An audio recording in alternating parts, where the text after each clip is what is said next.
Indeed, God is great at ang blessing ng Panginoon para sa lahat ng gusto niyang i-bless. Nobody is special to deserve God's blessing, but when you get blessed, you become very special. God's attention is given to anyone, kaya napakahalaga na lagi tayong nakapwesto para yung mga blessing ng Panginoon ating tanggapin. Romans 9:15, the Lord told Moses that He has pity and mercy on anyone He wants to. Mahirap unawain ng hiwaga kung sino ang pinagpapala, paano pinagpapala, kaya napakahalaga na lagi na lang tayong conscious na ang pagpapala ay nanggagaling sa Diyos. Ang pag-aaral natin ngayon, pinamagatan natin, Blessings for Naaman.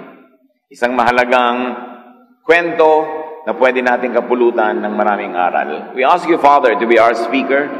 Give us a simple message that will have very practical applications in our life. Patawarin niyo kami sa aming mga kasalanan, linisin, para makarinig kami ng malinaw ng inyong mensahe at ito mailapat namin sa aming buhay. We ask you, Father, to be our speaker. Use your servant only as your instrument. Bless your people. In the name of Jesus Christ, our Lord, our Savior, your Son, we pray. Amen. 2 Kings 5:1. Now Naaman was a commander of the army of the king of Aram. He was a great man in the sight of his master and highly regarded, because through him the Lord had given victory to Aram. He was a valiant soldier, but he had leprosy. So here Naaman that we see was a foreigner to Israel, an outsider. He was from Syria, but blessed by God. And immediately a lesson is very clear that God blesses anyone, anywhere. Hindi limitado ang blessing ng Israel sa isang bansa, ng Diyos rather, sa isang bansa, sa isang lahi, sa isang grupo. Ang blessing ng Panginoon ay pwedeng matanggap sa kamanaron sa mundo, anumang lahi ang iyong kinabibilangan. But though blessed, Naaman had leprosy, at the time a very misunderstood kind of disease, and it was incurable. Parang napakalaking bigat sa buhay, at talagang malaki nga na magkaroon ka ng ketong dahil noon ay wala itong gamot at hindi pa nauunawaan ng siyensya o ng medisina. 2 Kings 5:2-3. Now bands of raiders from Aram had gone out and had taken captive a young girl from Israel, and she served Naaman's wife. She said to her mistress, "If only my master would see the prophet who is in Samaria, he would cure him of his leprosy." So itong si Naaman ay general in the army of his king, the king of Aram. At malinaw sa Biblia na binigyan siya ng Diyos ng maraming tagumpay. At dahil sa kanyang mga tagumpay, lalo namang gumanda ang pagtingin sa kanya ng hari, everything was going his way except that he had leprosy. Then one day, ang kanilang mga sundalo ay may mga nahuling bihag. Isa dito, isang dalagitang babae galing sa Israel na naging kasambahay ng asawa ni Aram. This little girl from Israel, this young lady, became a servant to the lady of the house. At sinabi niya, kung ito lamang pong si Sir Aram ay pupunta sa Israel, sa Samaria, magpapagamot sa propeta namin doon, gagaling siya sa kanyang ketong. What we can see here is that this was a very liberal household. Though this was the house of a great man, a slave girl's advice could also be given and heard. In fact, this slave girl's advice would become another blessing in Aram and also very specifically in the life of Naaman. Blessed na nga siya, may madadagdag pang blessing dahil dito sa nabihag na dalagita na nagpayo, sana pumunta na lang doon sa propeta namin para gumaling ang sakit ng kanyang amo. Makikita natin na pwede palang magsalita ang mga katulong sa bahay na yon, pwede magpayo kahit sa kanilang mga amo. So we can see that this type of people, Naaman and his wife, were very good people. Pwedeng magsalita kahit mga katulong nila sa bahay. 2 Kings 5:4-5. Naaman went to his master and told him what the girl from Israel had said. "By all means, go," the king of Aram replied. "I will send a letter to the king of Israel." So Naaman left, taking with him 10 talents of silver, 6,000 shekels of gold, and 10 sets of clothing. So from the slave girl, the idea to go to the prophet in Israel went to Naaman, her master, and Naaman brought the idea to his master, the king himself. And the king said, "Why not? Go. Papadalang kita, papabaunan pa kita ng sulat para lalo kang pansinin," because at that time, this kingdom was stronger than Israel. So papansinin ng hari ng Israel yung sulat ng hari ng Aram, at nagdala pa itong si Naaman ng pagkarami-raming kayamanan, regalo sa propeta. So another blessing came to Naaman's life. First, the advice of the young lady, the maid in the house. Now the king's permission and even a letter. And then he brought gifts.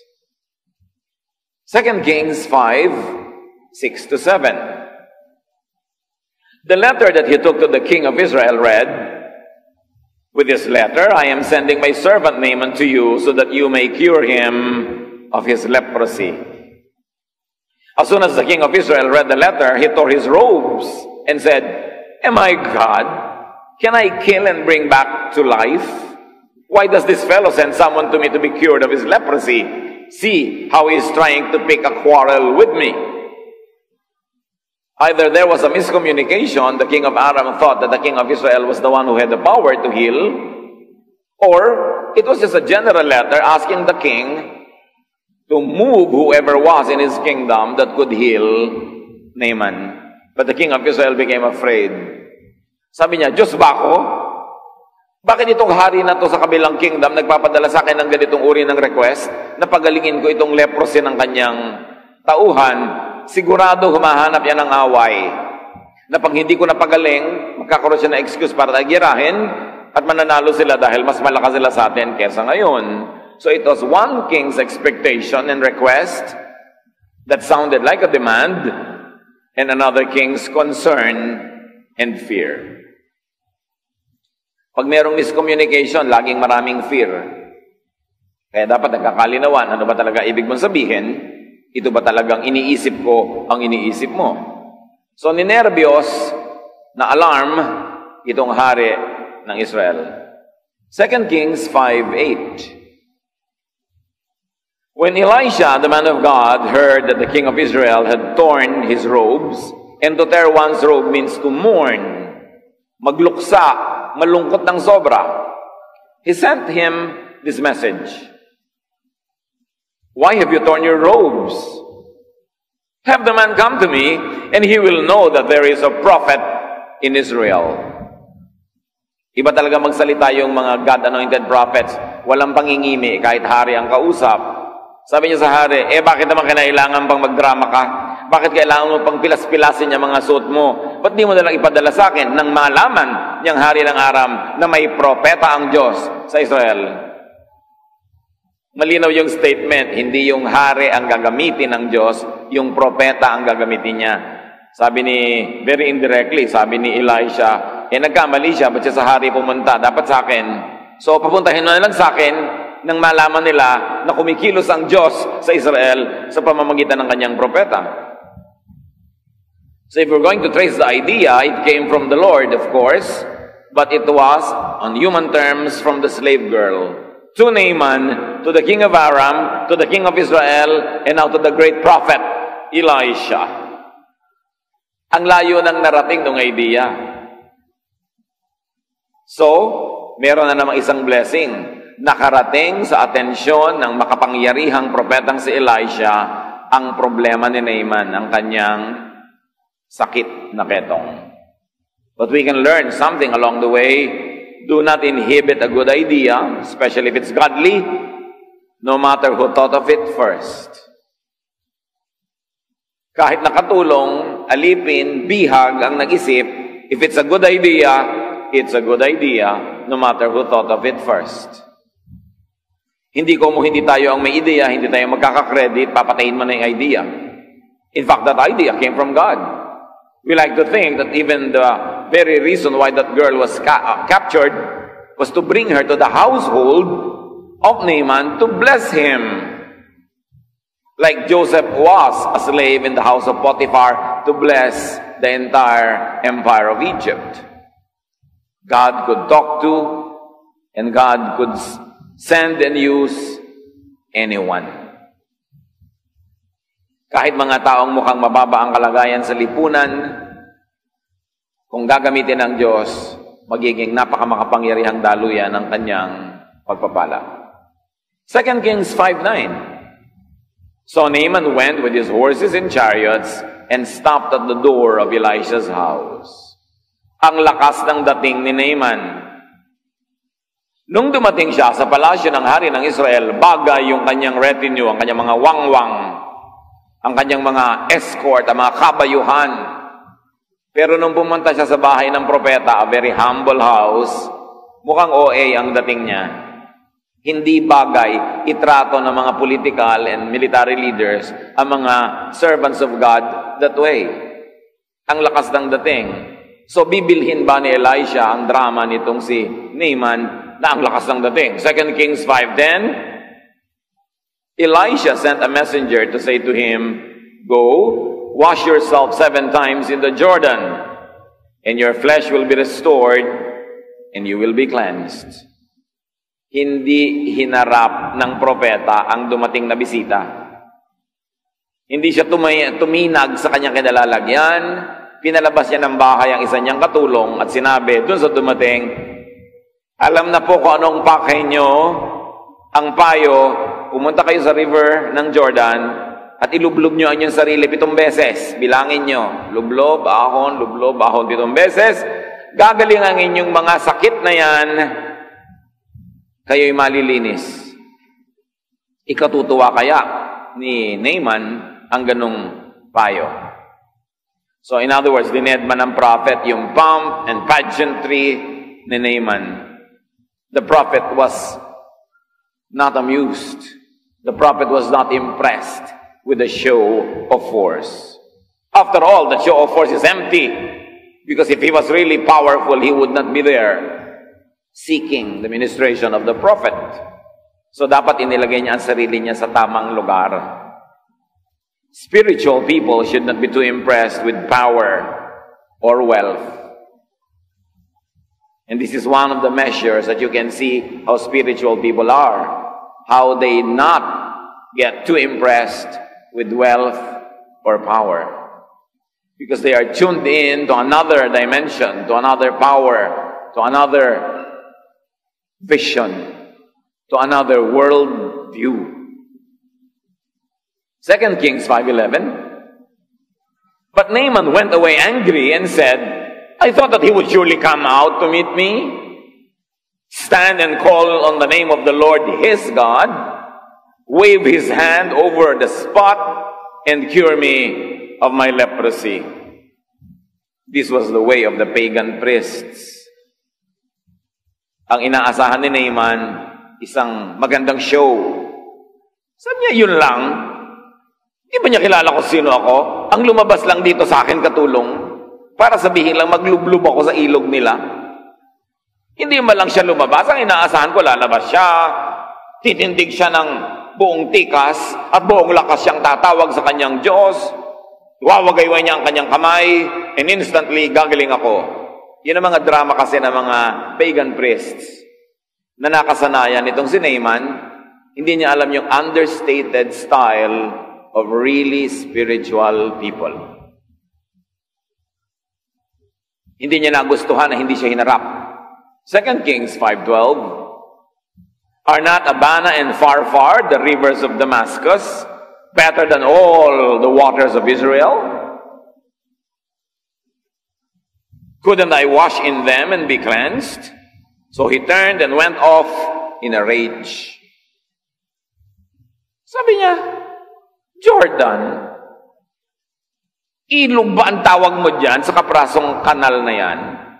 At talaga naman, kung i-compare nyo ang Jordan sa mga ilog ng Damascus, para lang talagang maliit na kanal, puro paputik. Alam nyo ba, pag tumungtong ka sa Jordan, aahon yung katakot-takot na putik. Aesthetically, hindi naman talaga siya big deal na ilog. Naging big deal lang, yun lang naman kasi isang ilog ng Israel. So sabi nitong si Naaman, hindi pa ba sapat ang magagandang ilog namin sa aming bayan? Na mas maganda pa kahit pag samasamahin mo lahat ng tubig sa Israel? Hindi ba kung pwedeng doon na lang maligo at malinis? Galit na galit siya, nagdadabog siyang tumalikod at umalis sa kanyang kabayuhan. It was a grand entourage, a pompous arrival and entry. It was a high, ceremonious expectation that he had in his heart, and a most unusual non-event treatment from the prophet. There was a raging disappointment and an exit. There was ranting of injured pride. Naturally, if you're used to attention, especially to earthly, worldly attention, you would want to expect that from everybody, but never expect it from spiritual people. Not that they are snobbish, it's just that they are not impressed.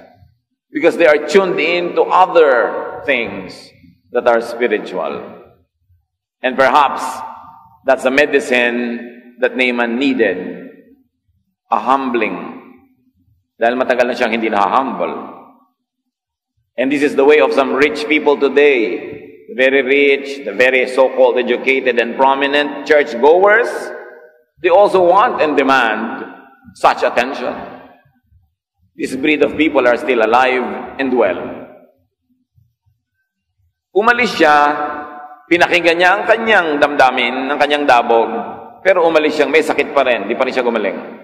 So umuwi siya sa kanyang bahay, inaasahan ng mga katulong niyang mananampalataya, nagaling na siya, pero nakita, ay may leprosy pa, walang nangyari. Sabi niya, anong nangyari? 2 Kings 5:13. Naaman's servants went to him and said, "My father, if the prophet had told you to do some great thing, would you not have done it? How much more then when he tells you, wash and be cleansed?" Again, these servants had the freedom to speak out. And it is to your credit if people under you can speak out. Especially if they can speak out for your well-being. Sabi niya, "Tatay,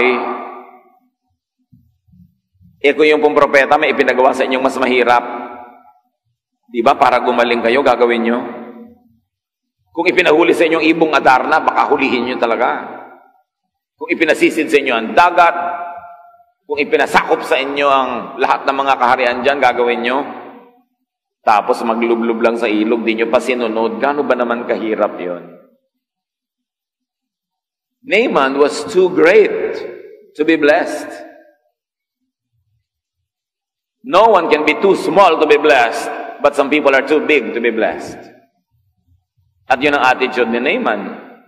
So here comes another common advice, another common sense from very common people that many people of high stature miss. Sabi niya, ba't di na lang yung sinunod? Madali namang gawin. Madali sa mapagpakumbaba. Pero hindi madali sa may yabang at angas sa buhay. Una, nainis na siya na hindi siya hinarap. Katulong lang humarap sa kanya, hindi niya opposite number. Pagkatapos, ang liit-liit ng ilog, parang ganun lang. Hindi ba ako magmumukhang nauto, mukha naman akong chip, nasusundin ko yan, yun lang. Hindi tuloy siya gumaling. Pero nung payuhan siya na kanyang mga katulong, pati niyo na lang gawin. Ito talaga, hanap naman kayo ng kagalingan.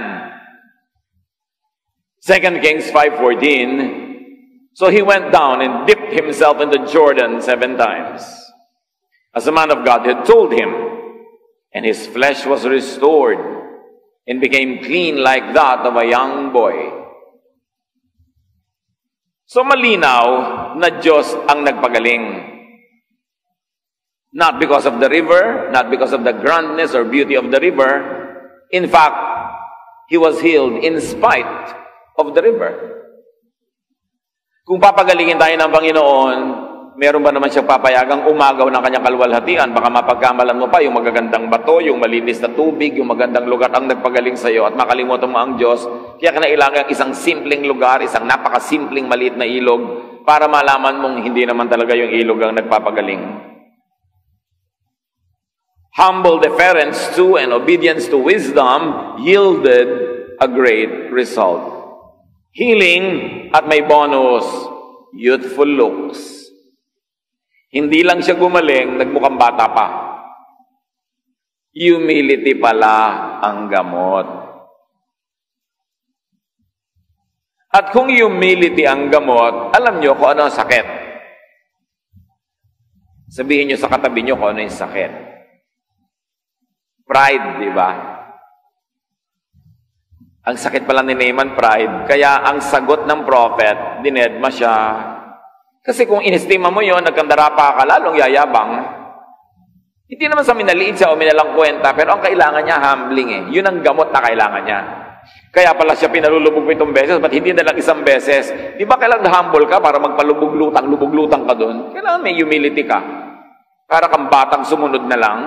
But unless you had a childlike faith, you will never really receive much from God. As soon as he listened to the advice of his servants and did such a humbling thing as dip 7 times in that muddy river, he got healed. It's the Lord, not the river, that healed him. So huwag kayo magpadala sa mga racket ng mga deboteng tubig na galing sa Jordan. Mga deboteng langis na galing sa Holy Land.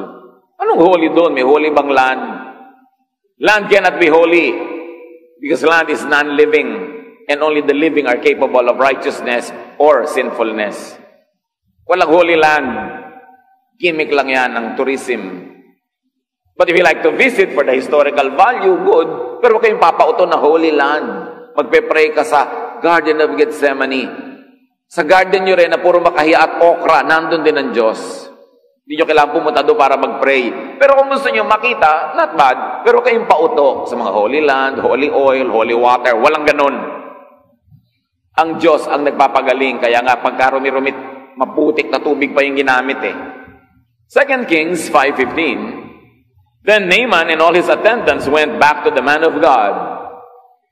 He stood before him and said, "Now I know that there is no God in all the world except in Israel. So please accept a gift from your servant." Humble deference to and obedience to wisdom yielded a great result. Healing at may bonus, youthful looks. Hindi lang siya gumaling, nagmukhang bata pa.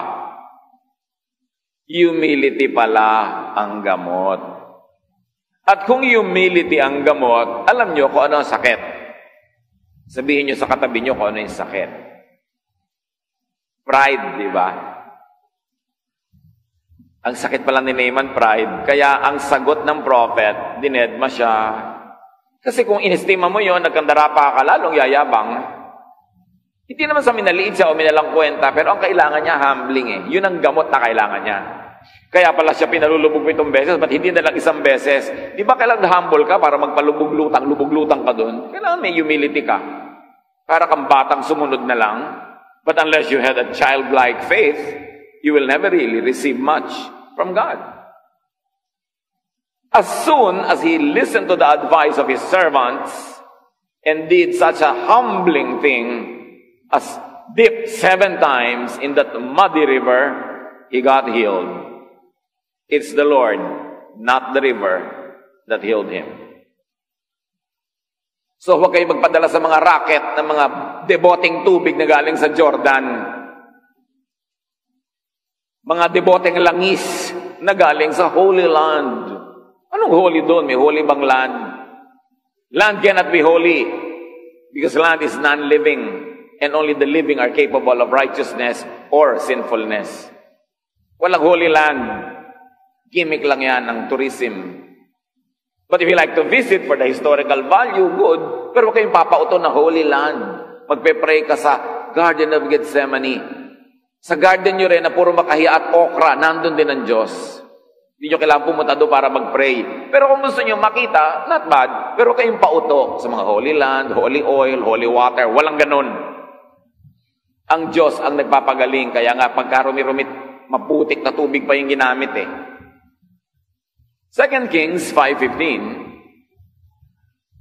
Then Naaman and all his attendants went back to the man of God. He stood before him and said, "Now I know that there is no God in all the world except in Israel. So please accept a gift from your servant." Mula sa bahay, nagpunta sa ilog ito, malayo yon ha.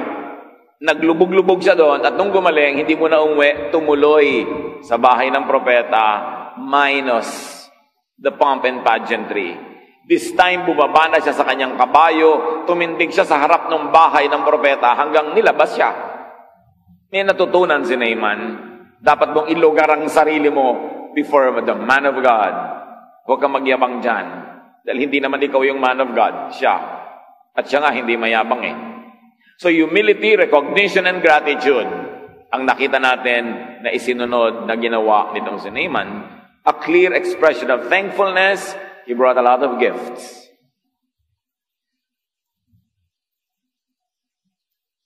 Kailangan, yung pagtingin sa ilog na to should not be a source of misplaced national pride.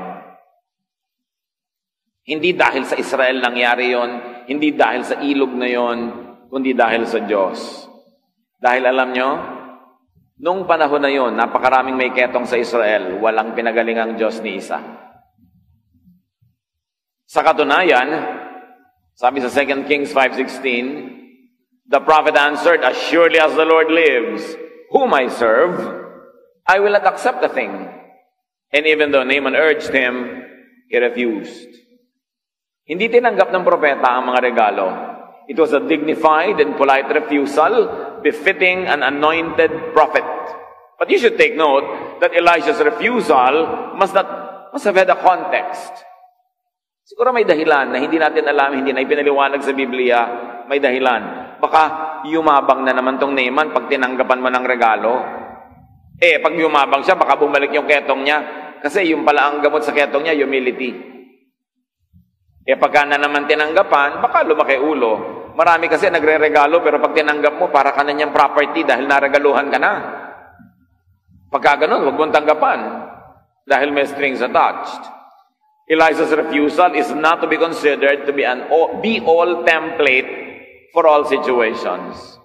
There are gifts coming from grateful hearts and humble behavior that are good to be received. Pero dapat discerning ka. Kumisan yung gifts kasi binibili mo na yung tao. Nabigyan mo lang, tinanggapan ka lang, kala mo ka na kung sino mag-demand. Yun ang hindi dapat tinatanggapan ng gifts. So ayaw tanggapin ng propeta yung mga regalo. After all, hindi naman niya kailangan.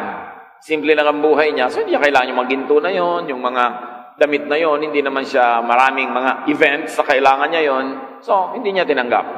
2 Kings 5:17, "If you will not," meaning if you will not receive these gifts, said Naaman, "Please let me, your servant," naku, siya na ngayon ang servant ng prophet, marunong nang siyang lumugar ngayon. "Please let me, your servant, be given as much earth as a pair of mules can carry, for your servant will never again make burnt offerings and sacrifices to any other God but the Lord." Well-traveled itong si Naaman, exposed siya sa maraming religions, exposed siya sa maraming philosophies, pero ngayon lang siya gumaling from his leprosy. Mayroon siyang napatunayan. Sabi niya, kung hindi niyo tatanggapin ang regalo ko, ako ang may hihingin. Bigyan niyo ako ng lupa, kakalkaling ko mula dito sa lugar na ito, na kayang dalhin ng 2 buriko. Iuuwi ko sa aking tahanan, gagawa ako ng dambana, ng altar, at doon ako gagawa ng mga offerings. Hindi na ako gagawa ng offering kung kani-kaninong Diyos. Mag-o-offering ako sa Diyos na nagpagaling sa akin. So Naaman wanted to build a portable altar, a tangible piece of intangible spirituality. That's what he wanted to bring home. But remember, this is more symbolic than practical. If it's not the river that healed him, then it's not the soil that mattered either. Hindi yung tubig, hindi yung lupa, hindi yung oil, hindi yung merchandise. But because we are made of flesh, we want something tangible. So uwi-uwi niya souvenir from Israel, lupa, itutumpok niya, gagawin niyang dambana. What is important is faith in God who did all of these things, not in material things that became tools in God's work. At meron pang isa na inilapit itong si Naaman, 2 Kings 5:18. But may the Lord forgive your servant for this one thing.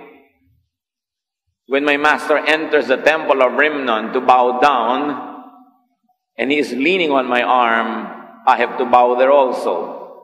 When I bow down the temple of Rimmon, may the Lord forgive your servant for this. Malinaw na malinaw dito kay Naaman na meron na siyang Diyos na sinasamba, ang Diyos ng Israel. Pero ganun siya ka-close sa hari. Sa niya yung hari namin, pagpapasok sa templo namin at lumuluhod siya doon sa templo, nakakapit siya sa braso ko dahil matanda na siya, siyempre, luluhod din ako. Patawarin nawa ako ng Diyos na nagpagaling sa akin. Kung ito'y gawin ko, walang personalan, trabaho lang. So the believer knew that idolatry is out of place in his newfound faith in God. But he had duties. He had work. Trabaho lang. Humihingi siya ng space in his spirituality for his duty and work. Kung ngayon nagpaalam yan sa mga born-again leaders, hindi yan papayagan. Pero pinayagan kaya. 2 Kings 5:19, sabi ng propeta, go in peace, Elisha said. In other words, this Elisha had such a broad mind. He displayed understanding, tolerance, and even a blessing, which many people today should study and emulate. Hindi siya masyadong rabid, narrow-minded, verse-stoning teacher.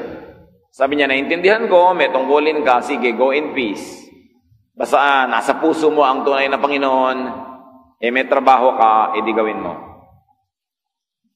God's blessing was received and enjoyed by Naaman and his king and his country, even before he had a very clear understanding of God.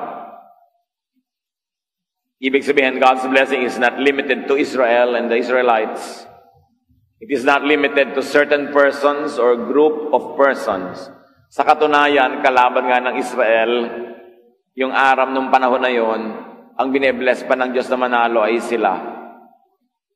At binless pa sila na makabihag ng mga bata at mga dalagita na siyang naging dahilan para mapayuhan si Naaman. Si Jesus, binanggit ang istoryang binasa natin. Thousands of years later, babanggitin ito ni Jesus sa Luke 4:25-28.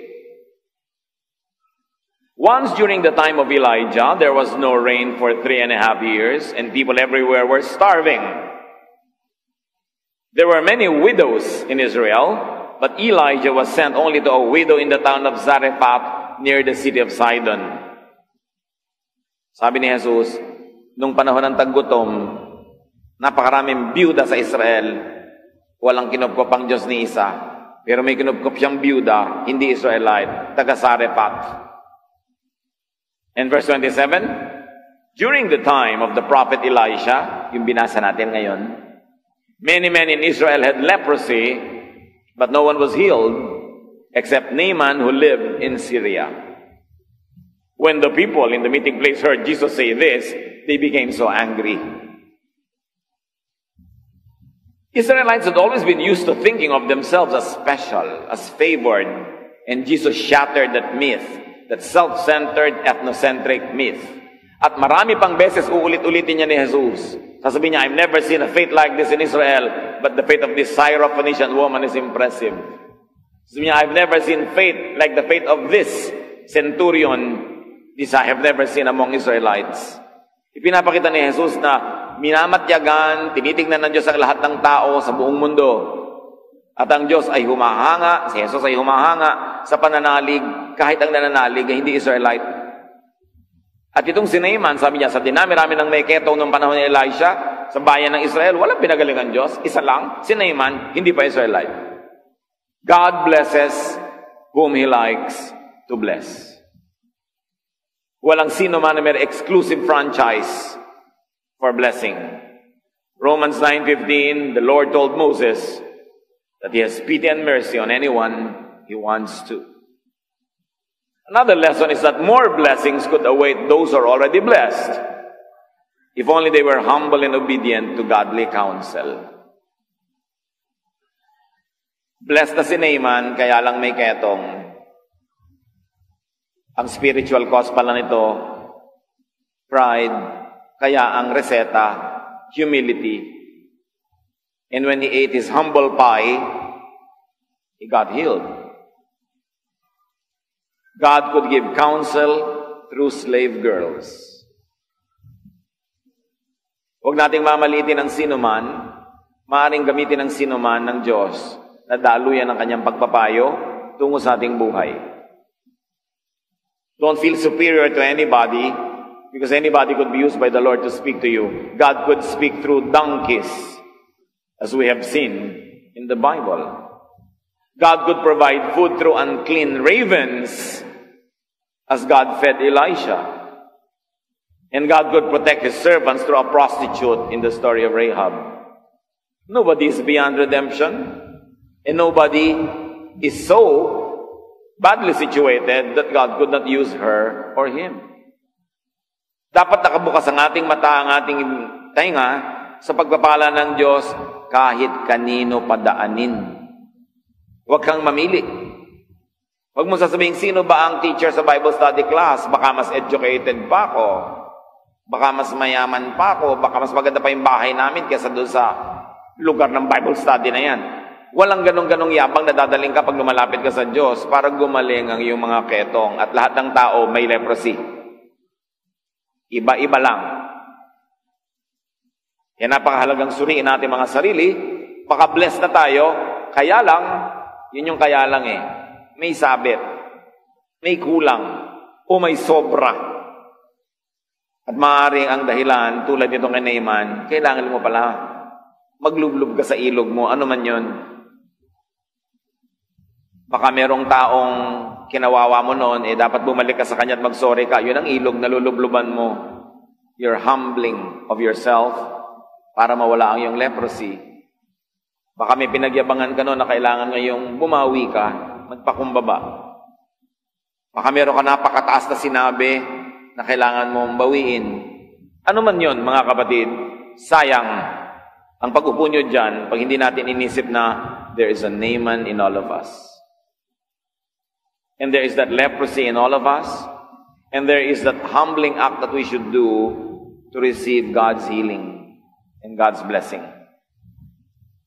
And another lesson from this beautiful story is that gratitude and expressive thanksgiving is a mark of godliness and civility. Kung ikay natulungan ni numan, kailangan magpasalamat ka at ipahayag mo ang iyong mga pasalamat sa anumang kaya mong paraan. Si Naaman, palibas at marami siyang material na kabuhayan, yan ang kaya niyang expression na ibigay. Pwede namang magbigay ka ng atensyon, ng serbisyo, tulong, ano man yun. Pero sa sino mang gumagawa ng mabuti sa atin, dapat tumatanaw tayo at marunong tayo magsukli ng kabutihan din. Huwag ka lang tanggap ng tanggap. Mga Kristiyano, pagka nagpunta sa psychiatrist, ang mahal-mahal ng bayad. Pag nagpa-counsel sa mga counselors, TY, kahit malang isang atis ng bulok, wala malang iabot. Papray ng papray kung kani-kanino, ginigising mo na madaling araw pag hindi ka makatulog, naliligalig ka. Kahit man lang isang choknat, hindi mo maabutan. Pero willing na willing ka magbayad sa mga mahal na hindi ka kakilala at wala namang malasakit sa iyo. A really grateful heart will always express it in ways that you can. And another lesson is that one's personal spirituality and profession and work could coexist. Marami nagtatanong, nagtatrabaho po ako sa ganitong lugar na sa tingin ng maraming Bible teachers, hindi dapat nagtatrabaho doon ang Christian. Yun lang po ang trabaho ko ngayon. Nakilala ko po ang Panginoon, nagkaroon ng spirituality. Anong gagawin ko sa buhay?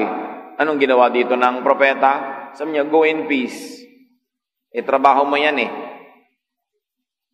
Ngayon, kung hindi ka at isa trabaho na ito dahil naliligalig ang iyong spirito, tiyakin mo lang na naliligalig dahil nga sa udyok ng Diyos at hindi dahil lang na-brainwash ka ng kung sinong religious person na pinapaniwala kang masama ngayon. Baka naman siya lang may ideya at hindi ang Diyos.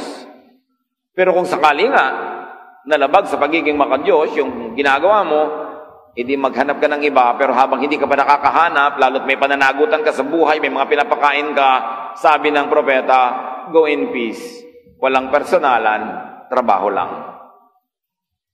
Maluwag ang Diyos nami-mispackage lang siya and misrepresented ng mga mahihigpit na religious leaders. Pero kung ang Diyos talaga ang pupuntahan mo at yung mga propetang tunay, you will fall in love with God. Kasi ang bait-bait. Ang luwag-luwag kasama, hindi nakakasakal. Pag nakakasakal, hindi yun galing sa Diyos. Kasi hindi naman bumaba si Jesus sa lupa para kasakalin. Talaga naman ang mission niya, manakal. So pag ang feeling mo, nasasakal ka, there's something wrong. Either with the teaching or with the interpretation.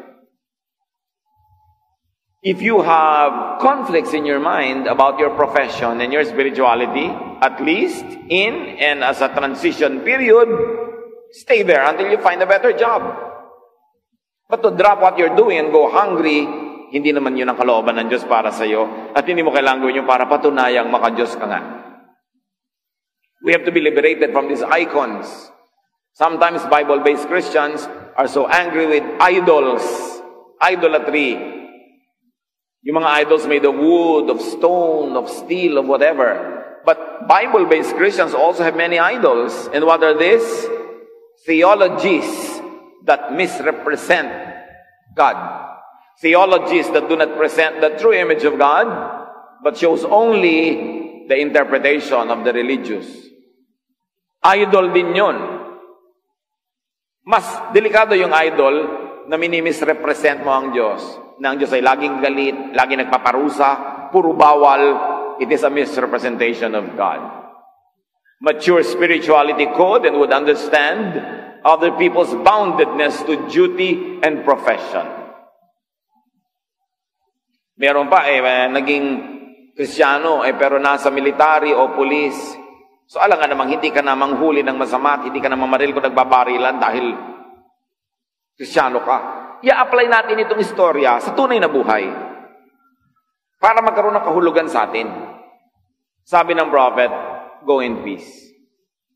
Then settle it later.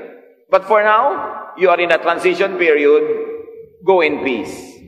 Darating din yung kaayusan na yan na hinahanap mo. Mature spirituality could and would be tolerant of people's realities and even beliefs. You don't walk into people's lives and rearrange them the way your religion tells you to. You respect people and you let them process their spirituality in their time, at their pace, in their context. Naaman was a believer, though not fully aware of it. Maraming mga tao naniniwala sa Diyos, hindi lang nila alam na naniniwala pala sila, pero yung kilos, asal, gawa nila, nagsasabing mananampalataya sila. Kaya bine-bless ng Diyos si Naaman. May kulang lang yung inayos, the humbling part. But in all other aspects of his life, he was already blessed. Marami mga mananampalataya, hindi lang articulated ng theology sa kanilang pananalig nila sa Diyos.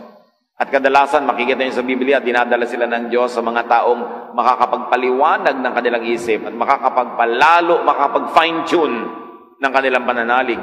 Ginawa niya yan kay Cornelius, ginawa niya yan sa Roman centurion, at ginagawa ng Panginoon sa sinuman na meron ng likas na pananalig sa Kanya, inilalapit niya lalo sa Kanya at gumagamit siya ng mga instrumento.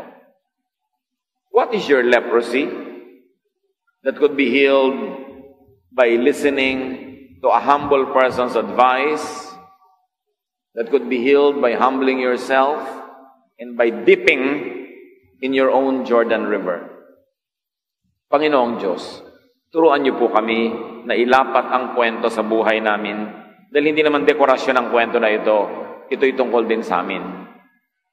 Bigyan niyo kami ng spiritual eyes. Give us spiritual eyes to see who we are in this story so we can benefit from it. And we pray, O Lord, that as Naaman benefited from enlightenment, you will give us that enlightenment so we could do what should be done, correct our lives, and get more blessing from you and glorify you more in our lives. Pagbulay-bulayan natin ang kahulugan nito sa ating buhay at nawa ang ating kani-kanyang mga leprosies pagalingin ng Diyos sa ating pagsunod sa Kanya at pagsunod sa makadiyos na payo. Dear Lord, as your people humble ourselves before you, enlighten us so we could learn from this powerful story.